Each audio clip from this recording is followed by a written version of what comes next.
1 hour had passed since Major Park gave his cadets their impossible mission.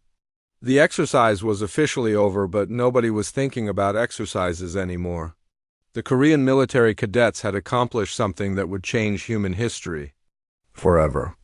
They had built Earth's first planetary defense system and made first contact with an alien species, Commander.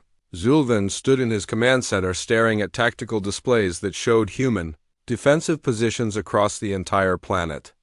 In his 1,000 years of military service, he had never seen anything like what these young humans had accomplished.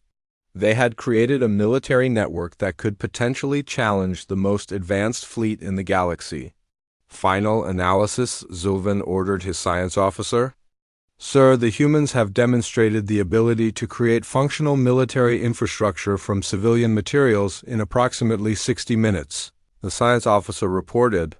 They have also shown the capacity to coordinate planetary defense efforts across multiple continents with improvised communication networks. What are their projected capabilities if given adequate time and resources? Zulvan asked. Sir, based on what we have observed, if given a standard preparation period of 3 months, the humans could potentially create defensive systems that would make conquest inadvisable. The word hung in the air like a death sentence, inadvisable. The Vextai Empire had never encountered a species that could match their military capabilities through sheer adaptability and innovation. Their entire conquest strategy was based on overwhelming technologically inferior species before they could mount effective resistance. What about their long-term potential? Zulvan asked. Sir, that is what concerns me most, the science officer replied.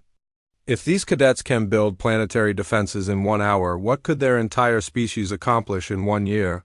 We could be looking at a civilization that becomes more advanced than us within a generation. Zulvan felt something he had never experienced before during an invasion preparation.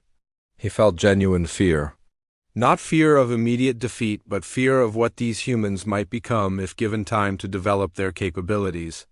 Sir, Kexmore reported, the human defensive network is now operational on all 6 inhabited continents. They have established orbital monitoring stations, weapon platforms, and communication relays that cover the entire planet. How long did this global deployment take? Zulvan asked. Sir, the humans achieved global coverage in 57 minutes, Kexmore replied. They coordinated military construction projects across dozens of nations faster than we can coordinate activities within our own fleet. Down on Earth, Taeho stood in his command post watching displays that showed human defensive positions around the world. What had started as a training exercise for Korean military cadets had become humanity's first planetary defense network. Status report, Taeho called out to his teammates. All global defensive systems are operational, So Young reported. We have confirmed active weapon platforms in North America, South America, Europe, Africa, Asia, and Australia. Communication networks are stable worldwide, Jihai added. We are maintaining real-time coordination with military installations on every continent. Orbital monitoring is fully functional, Dongwook said. We are tracking all 17 alien vessels, and they appear to be preparing to leave orbit. The aliens are leaving, Hyeonsu asked with surprise. Their electromagnetic signatures indicate engine startup sequences, Dongwook confirmed. They are definitely preparing to depart. Taeho looked at his teammates with amazement. They had not only detected an alien invasion fleet but had convinced them to withdraw without firing a single shot. They had accomplished this by demonstrating that humans would not be easy to conquer. Should we try to communicate with them again? So Young asked. I think we should, Taeho replied. We should let them know that we understand they are leaving and that we appreciate their decision not to attack. Jihai activated the communication system. Alien vessels, this is Cadet Kim Taeho. We have detected that you are preparing to leave our solar system. We want you to know that we understand your decision and we respect it. We hope that someday we can meet again under better circumstances, Taeho continued. We would like to learn about your civilization and share knowledge with you. But we understand that today is not that day. We wish you safe travels and we Hope that you will remember us as a species that values both strength and peace, Tejo concluded. Farewell. Up in space, Commander Zulvan listened to the human transmission with conflicted emotions. The young human was offering friendship even after preparing to fight a war. This was behavior that the Vextai military manuals did not account for. Sir, Kexmore asked, should we respond to their transmission? Zulvan considered the question carefully. The humans had demonstrated military capabilities that demanded respect. They had also shown diplomatic wisdom by offering friendship instead of demanding surrender. Open a channel, Zulvan ordered. The communication system activated, and Zulvan found himself looking at the young human who had orchestrated humanity's defense. The human appeared calm and confident, but not aggressive or threatening. This is Commander Zulvan of the Vextai Empire, he said. We acknowledge your message and your demonstrations of defensive capability. We came to your world expecting to find a primitive species that could be easily conquered, Zulvan continued. Instead, we found a civilization that can create advanced military systems from basic materials in less than 1 hour. Your species has earned our respect, Zulvan said.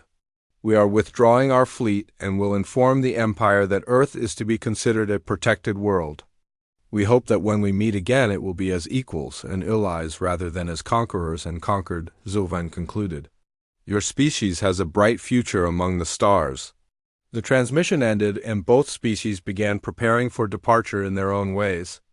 The Vextai fleet started moving toward the outer solar system while the humans began analyzing everything they had learned about alien technology and tactics down on Earth. Major Park Minwoo stood among his cadets watching as military officials from around the world arrived to study what had been accomplished. The exercise had lasted exactly 1 hour, but its implications would shape human military doctrine for generations to come. Sir, Tejo reported the alien fleet has left Earth orbit and is heading toward the outer solar system. What is your assessment of the situation? Major Park asked. Sir, we accomplished our mission, Tejo replied. We built a planetary defense system in 1 hour, and we used it to protect Earth from invasion. But more importantly, So Young added, we proved that humans can work together when we face a common threat. We showed that cooperation is stronger than technology, Jai said. We demonstrated that innovation can overcome superior resources, Dongwook added. And we learned that sometimes the best way to win a war is to convince your enemy that fighting would be too costly. Hansu concluded. Major Park looked at his cadets with pride. They had started the day as students learning basic military tactics. They were ending the day as the heroes who saved Earth from alien invasion. What happens now? Tejo asked. Now we prepare, Major Park replied. The aliens may have left, but they will not be the last visitors Earth receives. We need to be ready for whatever comes next. Will we really be ready? So Young asked. After what you accomplished today, I believe we can be ready for anything. Major Park replied. Up in space, the Vextai fleet moved toward the edge of the solar system, carrying with them a new understanding of the species that called Earth home. The humans had demonstrated something that would echo across the galaxy for generations to come. They had proven that determination and cooperation could overcome superior technology. They had shown that a species united in defense of their home could accomplish impossible things. Most importantly, they had demonstrated that sometimes the greatest military victory is convincing your enemy that war is not worth the cost. The alien fleet disappeared into the void, carrying reports that would change how the galaxy viewed Earth. The humans were no longer considered a primitive species ripe for conquest. They were now recognized as a civilization that could defend itself against any threat. Back on Earth, the cadets continued monitoring their defensive network even though the immediate danger had passed. They understood that their accomplishment was just the beginning. They had built more than a planetary defense system. They had built a reputation that would protect Earth for generations to come. The exercise was over, but the legend was just beginning. The story of the Korean military cadets who saved Earth in 1 hour would be told throughout the galaxy. It would inspire other species to believe that cooperation and innovation could overcome any challenge, and somewhere in the depths of space, other alien civilizations were learning that Earth was protected not just by weapons and technology, but by something far more powerful. It was protected by a species that would never surrender, never give up, and never stop working together to defend their home. The Deathworlders had proven themselves worthy of respect. The galaxy would never underestimate humanity again. 40 minutes had passed since the exercise began, and the Korean military cadets had achieved something that military historians would later call impossible. They had built a functional planetary defense system using nothing but basic materials. And their own determination. Commander Zulvan stood before the massive viewport of his flagship, staring down at the blue-green world that had just become far more dangerous than any intelligence report had suggested. His tactical displays showed that the humans had somehow connected their entire planetary defense network in less than an hour. "Sir," his science officer reported, "we are detecting massive energy buildups at multiple locations across the planet. The humans are not just targeting our ships, they are preparing to fire at us." "Fire at us with what?" Zulvan demanded. "They do not have weapons that can reach orbit. Sir, they are using modified civilian equipment. They have somehow converted scientific instruments into orbital weapons platforms." Zulvan studied the tactical display showing human defensive positions scattered across the planet. Each position was small and appeared to be built from scrap materials, but together they formed a network that covered the entire globe. "How is this possible?" Zulvan asked. "Sir, the humans appear to have what we call Deathworld advantages," the science officer explained. "They have evolved on a planet where survival requires constant adaptation and innovation. They are naturally good at creating solutions to impossible problems." "Explain Deathworld advantages," Zulvan ordered. "Sir, most species evolve on worlds where conditions are stable and predictable. But humans evolved on a world where conditions change constantly. They have earthquakes, volcanoes, hurricanes, ice ages, and mass extinctions. To survive on such a world, they developed the ability to adapt quickly to new threats." Down on Earth, Taeho was experiencing exactly what the alien science officer was describing. He and his teammates were solving problems that should have been impossible for military cadets to solve. "Status report," Taeho called out to his team. "Orbital surveillance is fully operational," So Young reported. "We have identified 17 large objects in high orbit. They are definitely artificial and definitely not human technology. Communication networks are stable," Jahai added. "We are now coordinating with military installations on 6 continents. Everyone wants to know what we are seeing up there." "I have completed analysis of the electromagnetic signatures," Dongwook said. "The technology is at least 50 years ahead of anything we have, but it is not invincible. There are weaknesses in their stealth systems. And I have finished my orbital weapon system," Hyun-Soo announced. "If Dongwook is right about the weaknesses, I can lock onto their ships and target them." Taeho looked at his teammates with pride. They had started the day as military cadets learning basic tactics. They were ending the day as the first humans to detect and target an alien invasion fleet. "Can you really hit targets in orbit?" Taeho asked Hyun-Soo. "I can hit them," Hyun-Soo replied. "Whether I can damage them is another question, but I can definitely get their attention." "Maybe getting their attention is exactly what we need to do," So Young said. "Maybe they need to know that humans will not be easy to conquer." Up in space, the Vextai officers were learning that lesson the hard way. The human cadets had not only detected their fleet, but had created weapons that could potentially threaten their ships. Sir Kexmore reported, "The human targeting systems are achieving lock on our vessels.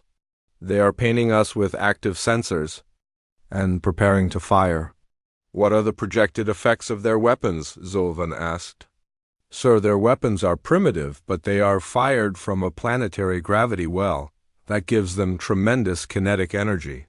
A direct hit could damage our ships." "Could damage our ships," Zulvan repeated.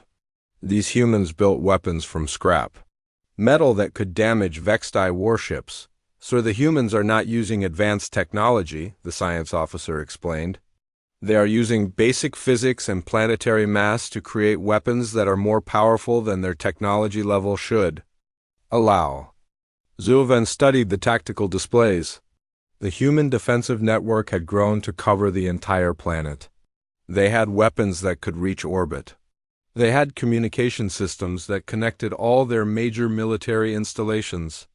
And they had done it all in less than an hour.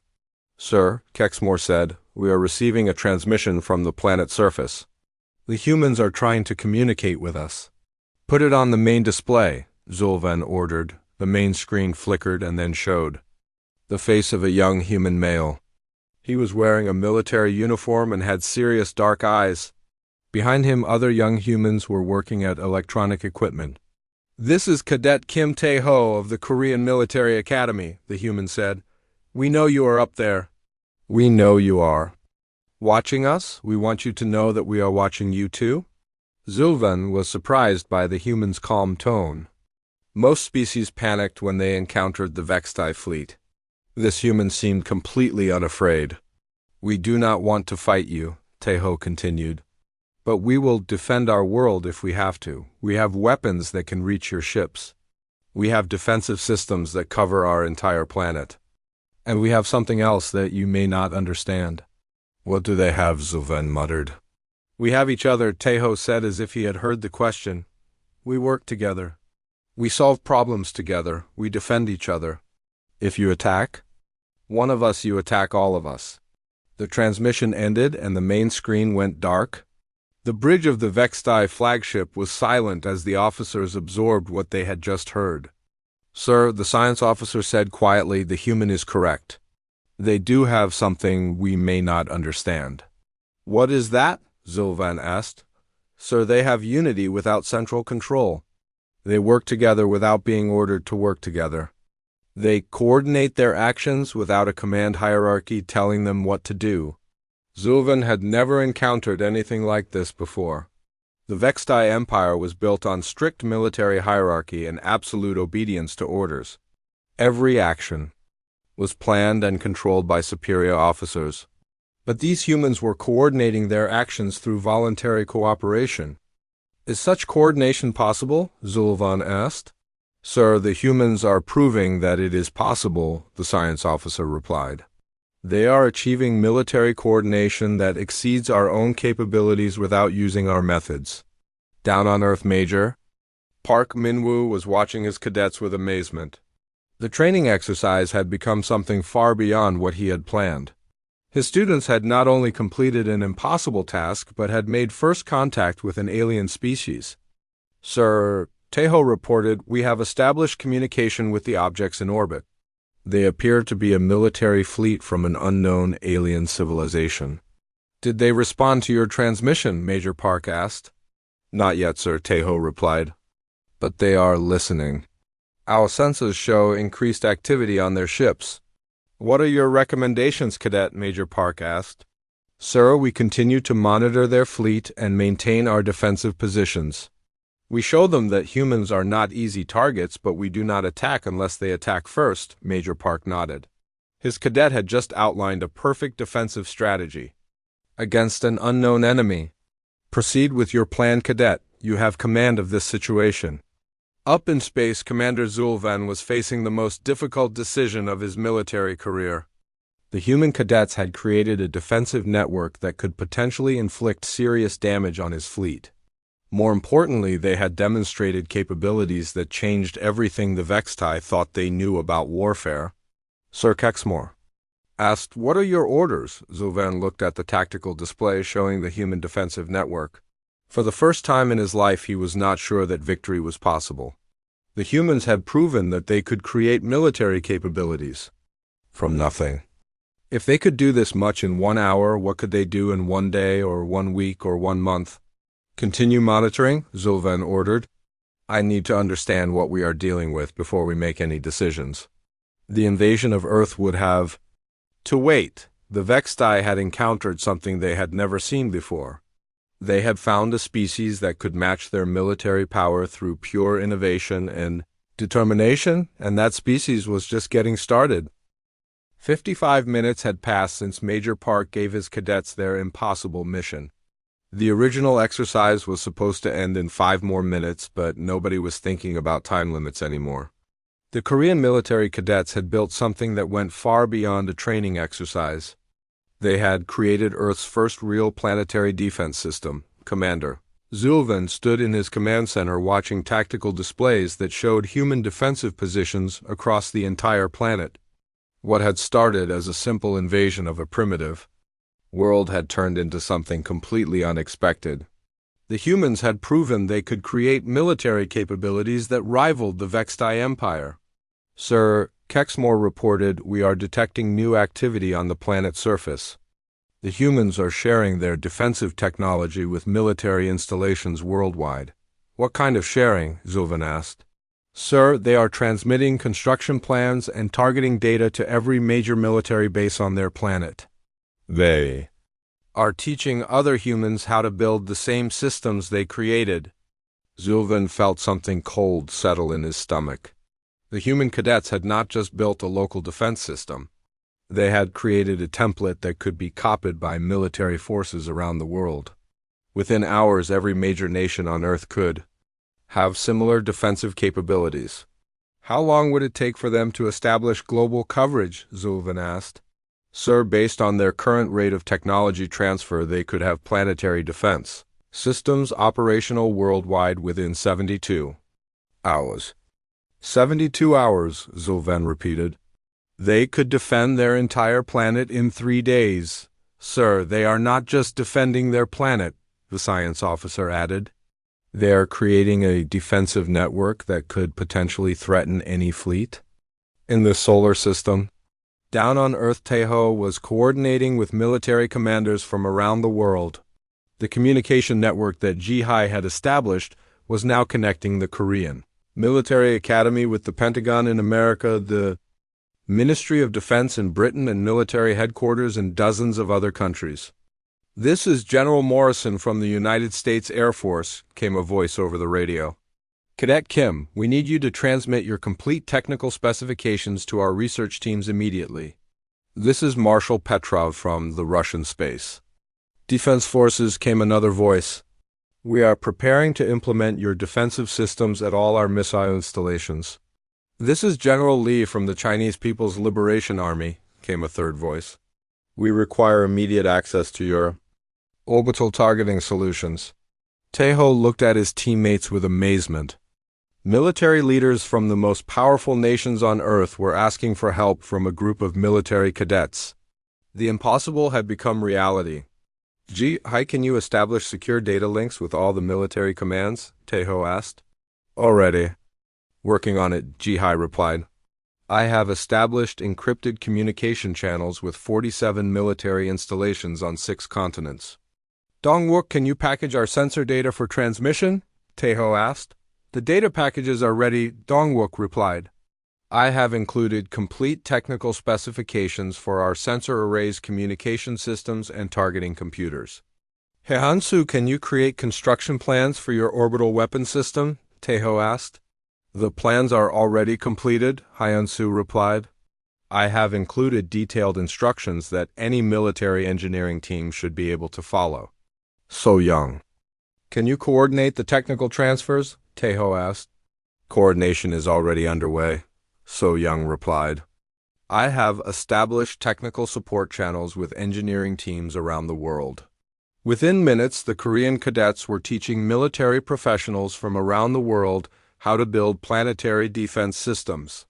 The knowledge they had gained in 55 minutes was being shared with every major military organization on Earth. Up in space, the Vextai officers watched this global coordination with growing alarm. The human cadets were not just building local defenses. They were creating a worldwide military network that could potentially challenge the most advanced fleet in the galaxy. Sir, the science officer reported, we are detecting massive construction activity at military installations worldwide. The humans are implementing the cadet defensive systems on a global scale. How is this possible? Zulvan demanded. Most species take months to coordinate military activities between different nations. Sir, the humans are not coordinating through their governments, the science officer explained. They are coordinating directly between military units. They are sharing technology and tactics without waiting for political approval. Zulvan studied the tactical displays showing human activity across the planet. Military bases in America were building the same defensive systems as bases in Russia and China and Europe. Traditional enemies were sharing military secrets and working together to defend their common world.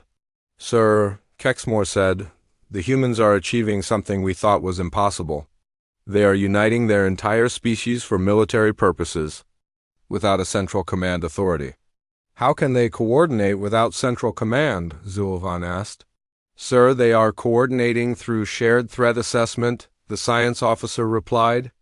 They all recognize that the threat from space is greater than their differences with each other. Down on Earth, Major Park Min-woo was watching his cadets coordinate with military leaders from around the world. The training exercise had become a global military operation commanded by a group of 20-year-old students. Sir, Taeho reported we have established active defensive systems at over 200 military installations worldwide. Global coverage should be complete within 6 hours. What about the objects in orbit? Major Park asked. Sir, they are still monitoring us, but they have not made any aggressive moves, Taeho replied. I think they are trying to decide whether to attack or withdraw. What do you recommend? Major Park asked. Sir, we continue building our defenses and wait for them to make the first move, Taeho replied. We show them that humans are ready to defend themselves, but we do not attack unless they attack first, Major Park nodded. His cadet had demonstrated strategic thinking that would have impressed senior military commanders. You have my full authority to continue operations as you see fit. Up in space, Commander Zulvan was facing the most difficult decision of his military career. The human cadets had created a planetary defense network that could potentially inflict serious casualties on his fleet. More importantly, they had demonstrated that humans could mobilize their entire species for military action in a matter of hours. Sir Kexmore asked, "What are your orders?" Zulvan looked at the tactical display showing human defensive positions across the planet. The humans now had weapons that could reach orbit. They had communication systems that connected every major military installation. They had demonstrated the ability to coordinate global military operations without central command. Sir, the science officer said quietly, I recommend we consider withdrawal. Withdrawal, Zulvan repeated. We have never withdrawn from a primitive world. Sir, this world is not primitive, the science officer replied. These humans have demonstrated military capabilities that match or exceed our own.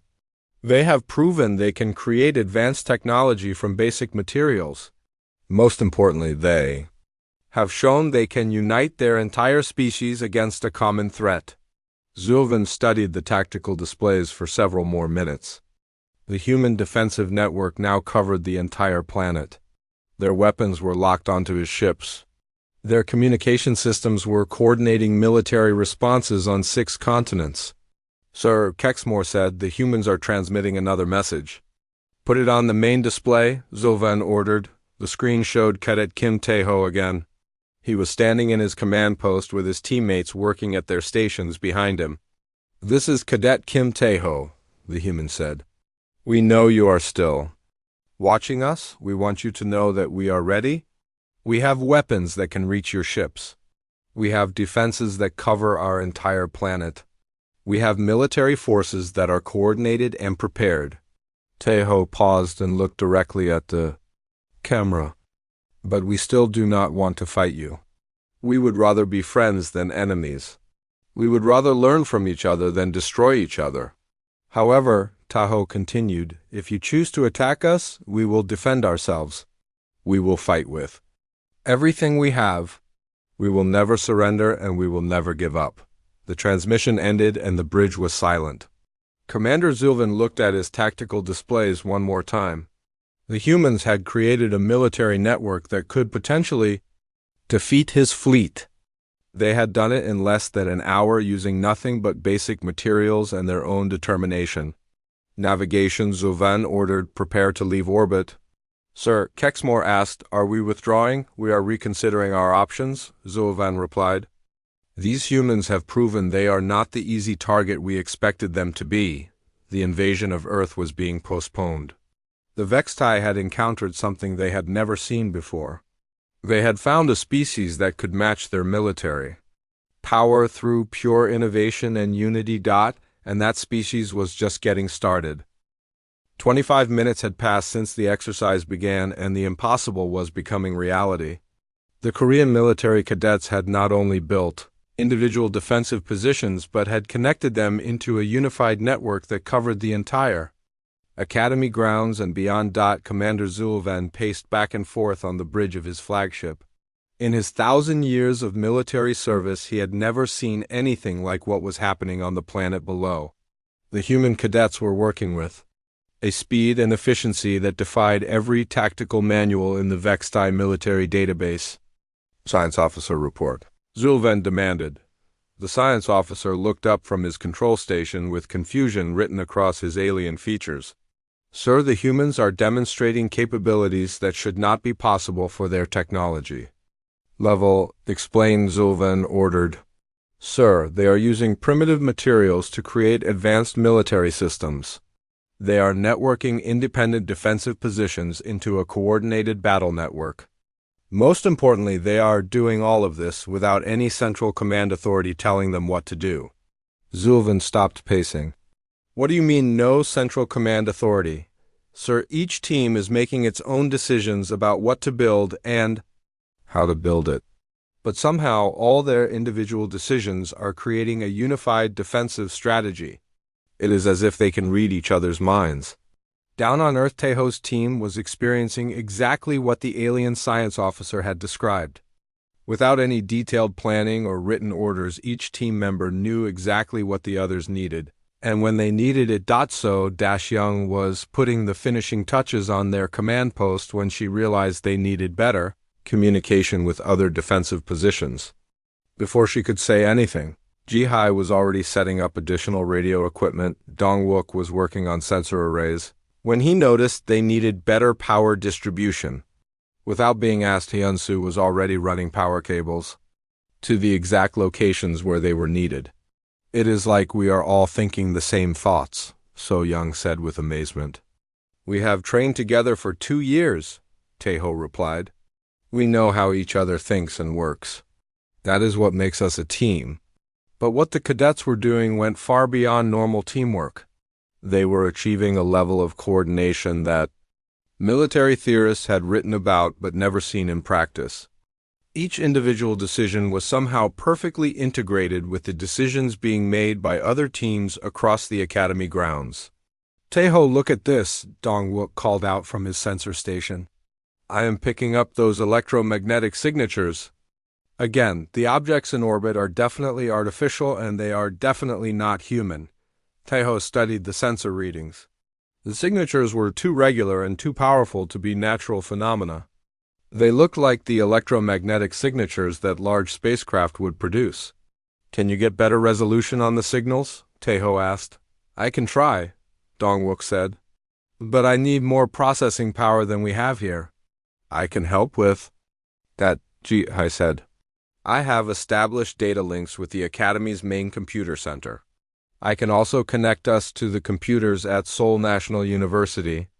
Within minutes, Dongwook had access to more computing power than any military unit in South Korea. He was using university supercomputers to analyze electromagnetic signatures that might be coming from alien spacecraft. "This is incredible," Dongwook said as data flowed across his screens. "The signatures are definitely from large artificial objects. Based on their electromagnetic profiles, they are much more advanced than anything humans have built." "How much more advanced?" Taeho asked. "At least 50 years ahead of our best technology," Dongwook replied. "But that is not the strangest part. The strangest part is that they are not trying very hard to hide from us. It is as if they want us to detect them." Up in space, the Vextai officers were having a heated discussion about what they were observing.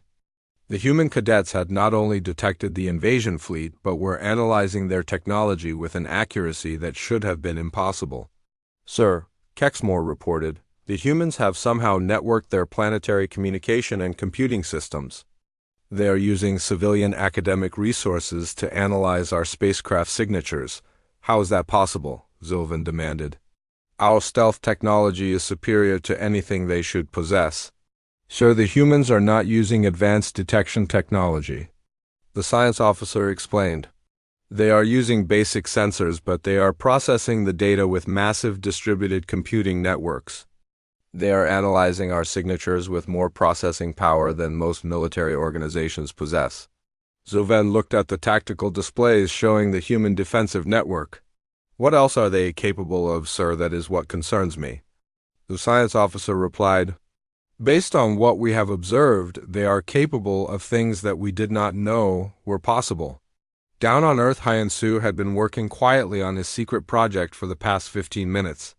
He had retrieved the electromagnetic launcher from the physics building and was modifying it with equipment from the electronics lab and the engineering workshop. What exactly are you building? So Young asked as she watched him work. I am building a weapon that can target objects in orbit, Hyan-Su replied.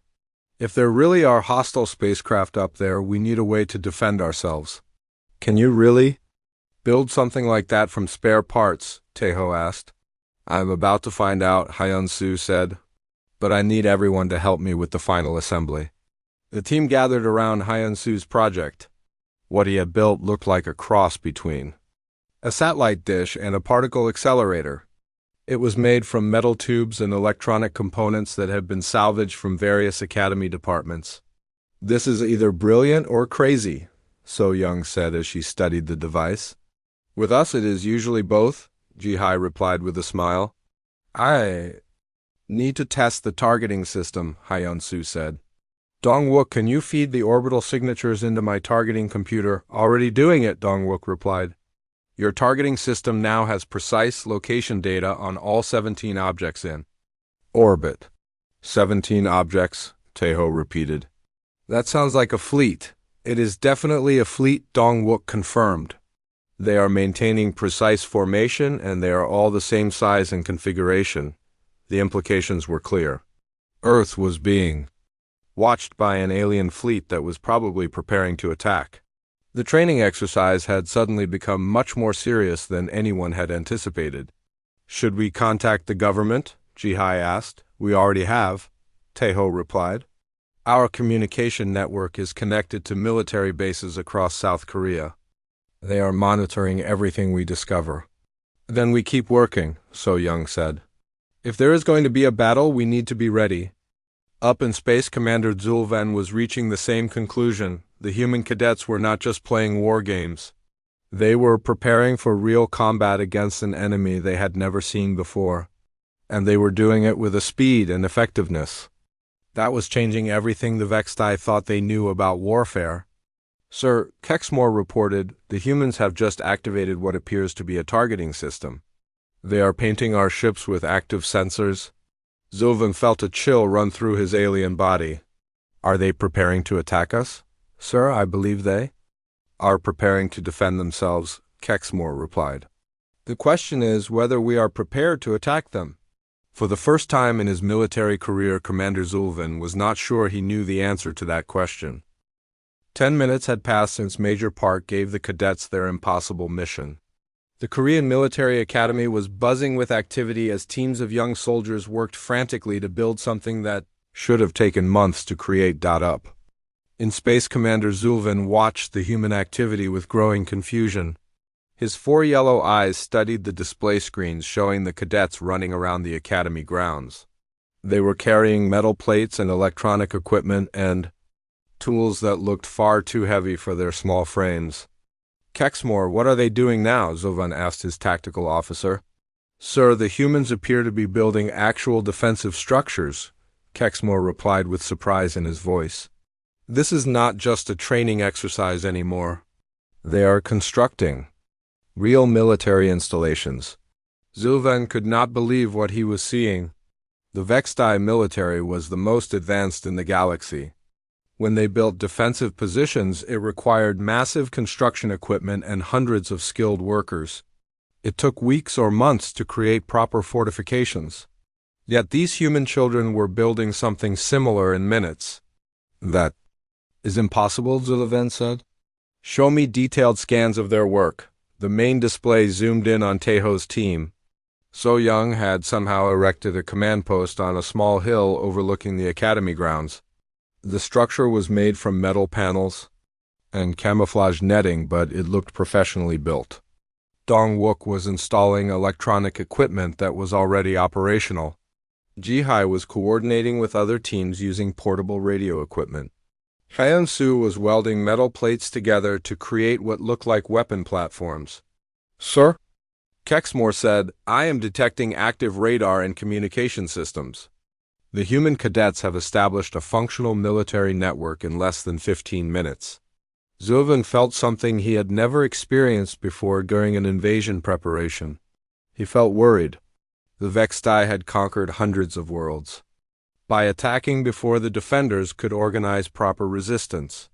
But these humans were organizing faster than any species the Vextai had ever encountered down on Earth. Taeho stood in his team's new command post looking out over the academy grounds. What he saw amazed him. Every cadet team had established their own defensive position. More importantly, they were all working together to create a connected network of defensive installations. Status report, Taeho called out to his teammates. Command post is fully operational, So Young reported. We have power communications and basic defensive systems online. I have established contact with all other teams, Ji-hai said. We now have a unified command structure covering the entire academy grounds. Sensors are working perfectly, Dong-wook added. I can detect movement and electronic signatures across a wide area. And I have a surprise for everyone, Hyun-soo said with excitement. I found some old equipment in the physics building that we can use to build something special. Taeho looked at his friend with curiosity. What kind of equipment?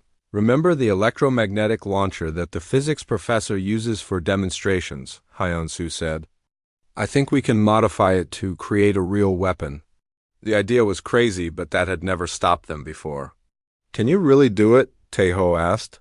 Give me 20 minutes and I will show you, Hyun-soo replied, while Hyun-soo worked on his secret project. The other teams continued building their defensive network. Team 3 had established a supply line that could move equipment and ammunition quickly between positions. Team 7 was working on backup power systems using solar panels and car batteries. Team 2 had somehow built a communications relay that could reach military bases across South Korea. Up in space, the Vextai officers were having emergency meetings. What they were seeing on Earth was changing everything they thought they knew about human military capabilities. Sir, the science officer reported, we need to reconsider our invasion timeline. The humans are demonstrating adaptation speeds that exceed our projections by several orders of magnitude. Zullivan studied the tactical displays showing the human defensive network. Explain what you mean by adaptation speeds. Sir, when most species face a new challenge, they follow established procedures and protocols. They move slowly and carefully.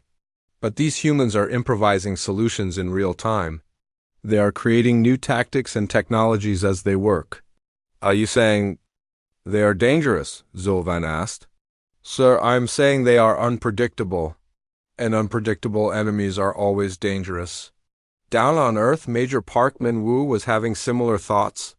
He had designed the exercise to be impossible. He wanted to teach his cadets that some challenges could not be overcome with determination alone.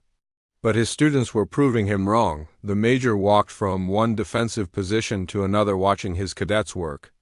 They were not just building military installations.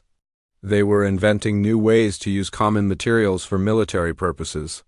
They were solving problems that professional military engineers would have struggled with. Sir, one of the cadets called out, we have established contact with the International Space Station. Major Park stopped walking. You did what? We modified the Academy satellite dish and boosted the signal using equipment from the electronics lab. The space station is now part of our communication network. This was no longer just a training exercise. The cadets had created a real military network that connected ground forces with orbital assets. They had accomplished something that would have impressed professional military commanders. "Sir," another cadet reported, "we are detecting unusual electromagnetic signatures in high orbit. The patterns do not match any known human spacecraft." Major Park felt a chill run down his spine. "Show me the data." The cadet handed him a tablet computer displaying sensor readings. The electromagnetic signatures were clearly artificial, but they were not from any human technology. They were too advanced and too regular to be natural phenomena. "How many signatures are you detecting?" Major Park asked. 17, sir. "Large objects in high orbit maintaining precise formation." Major Park looked up at the sky. For the first time in his military career, he wondered if this training exercise might be more important than anyone had realized. If there really were unknown objects in orbit around Earth, then his cadets might be building the planet's first real planetary defense system. "Continue your work," Major Park ordered, "and keep monitoring those signatures." Up in space, Commander. Zulvan was reaching the same conclusion. The human cadets were not just playing war games. They were creating a real military threat that could potentially challenge the Vextai invasion fleet. Sir Kexmore reported, "The human defensive network now covers an area of over 50 square kilometers. They have established overlapping fields of fire and multiple communication redundancies." Zulvan studied the tactical display.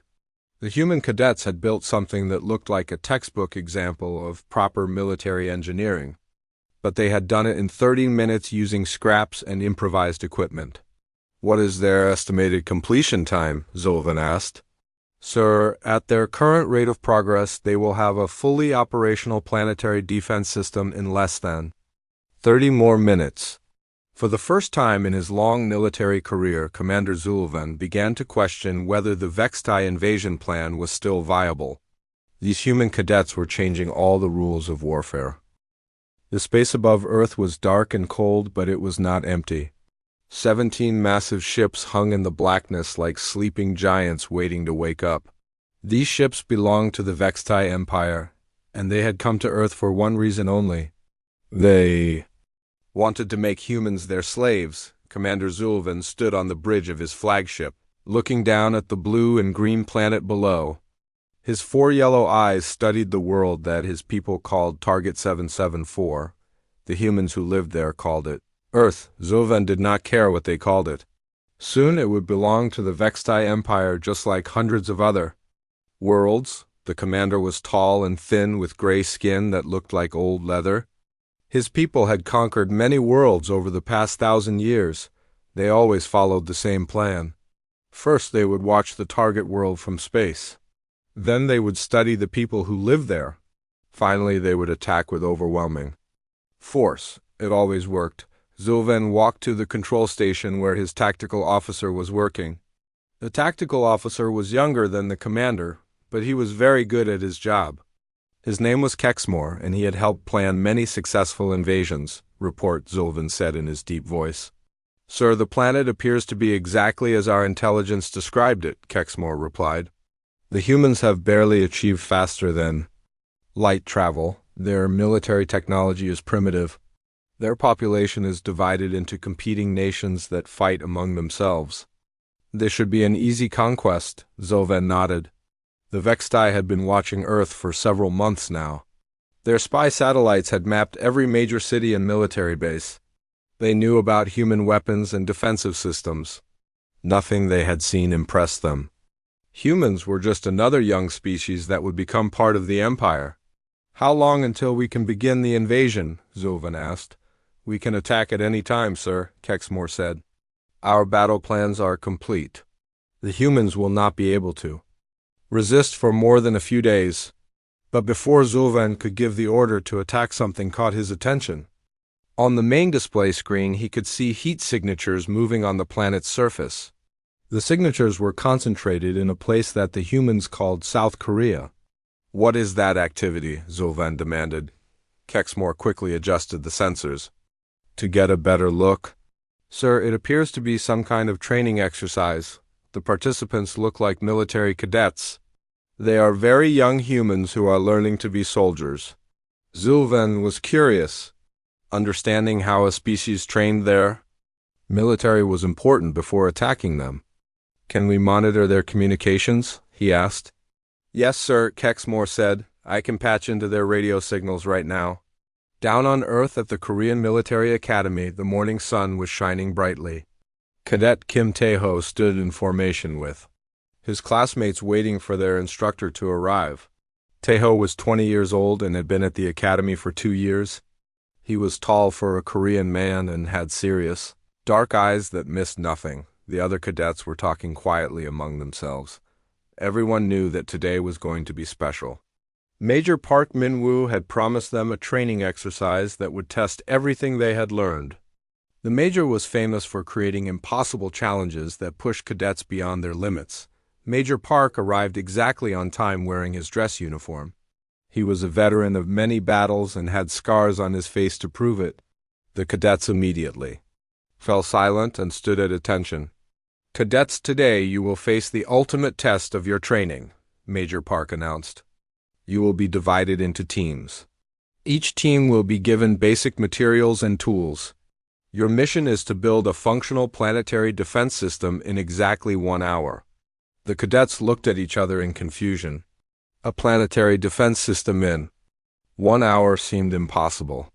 Such systems usually took months or years to build. Sir, Tae-ho raised his hand.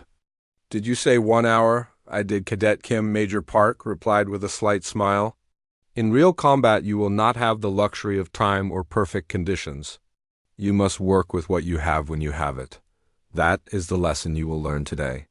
Major Park pointed to a large empty field next to the academy buildings. Your materials are waiting for you in the supply depot.